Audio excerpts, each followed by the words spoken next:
बारामती नगर परिषदची आधुनिक मासळी बाजार म्हणजेच मच्छी मार्केट। काय मग मित्रांनो, बरं चाललंय का? आलोय आता मी बारामती शहरामध्ये आमच्या खानदानातली एकमेव डॉक्टर सिमरन बरोबर माझी छोटी बहीण। बारामतीत एंट्री मारल्यानंतर लागला हा विजय स्तंभला पास करून जाताना काही मांजर टपाटप आडवी जात होती आणि ऑटो आला तर असला मागे लागला होता का नाही, जणू काय रेसच लावली। मग आम्ही पास केलंय बारामती नगर परिषदला। बारामती नगर परिषद पास केल्यानंतर एक मोठा तिरंगा ध्वज लागतो आणि मग त्याला आम्ही गाडीतूनच मानवंदना दिली। आपली बारामती हा बोर्ड लयच मोठ्याने दिला होता, दिवाला बरा वाटला। झेंड्याच्या खाली जर बघितलं तर नटराजची एक मोठी अशी मूर्ती बसवलेली होती। मग तसंच डाव्या हाताने पुढे निघून आम्ही निघालो पुढं। या पुढे ज्या चालतायत त्या आमच्या लेडीज सिंगम खानदानातल्या एकमेव महिला पोलीस PSI मुंबई पोलीस। इथं लागला आम्हाला गुणवडी चौकात आलो तर बंदोबस्त तगडा होता।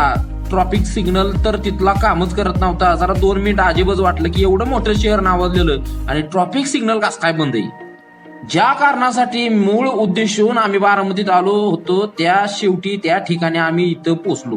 बारामती नगर परिषदची आधुनिक मासळी बाजार म्हणजेच मच्छी मार्केट। इथे गाडीला पार्क करून आतमध्ये गेलो आणि आतमध्ये जातो बघतो तर काय बाबा भली मोठी गर्दी लागली होती माशांसाठी, मासे घेण्यासाठी, मासे खरेदी करण्यासाठी।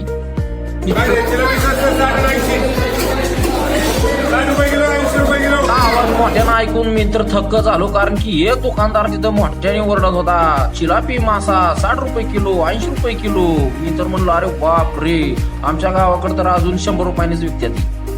हिवाळा सीझन असल्यामुळे मासे घेण्यासाठी, खरेदी करण्यासाठी लोक भरपूर आले होते। मार्केट तुडुंब भरलं होतं। मी हुडकत होतो स्पेशल ताजा मासा, म्हणजे जिवंत मासा कुठं सापडतोय का ते मला बघायचं होतं, कारण की मुंबईचं गँग आलेलं होतं।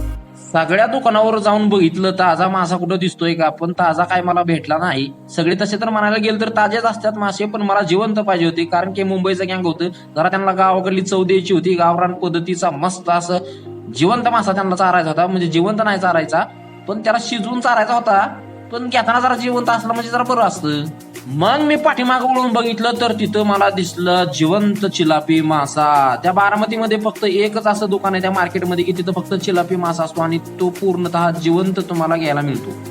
हा बघा कसा जिवंत मासा आहे, जिवंतच आहे का नाही, अजून हलतोय, चांगल्या पद्धतीनं हुशार आहे तो मासा अजून। मग त्याला म्हणलं भावा चल टाक कर माप, तर त्यानं माफ केलं तर पहिल्यांदा भरलं ते डायरेक्ट 2.5 किलो। मी त्याला 2चा काटा सांगितला होता, पण त्यानं डायरेक्ट मला 2.5 किलो भरले।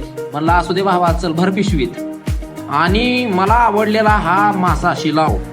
या मार्केटमध्ये बरेच जातीचं मासं होतं, रव होता, कटला होता। या आमच्या लेडीज सिंगम मावशी PSI मुंबई पोलीस। मग मला आवडलेला हा शिलाव मासा ह्या बघा तुम्हाला दाखवतो कसा आहे। मग आमच्या मावशीला जरा ती नदीतली वाम बघितली तिनं आणि तिला ती पाटकन खाण्याची इच्छा झाली आणि मग आम्ही वाम पण घेतली।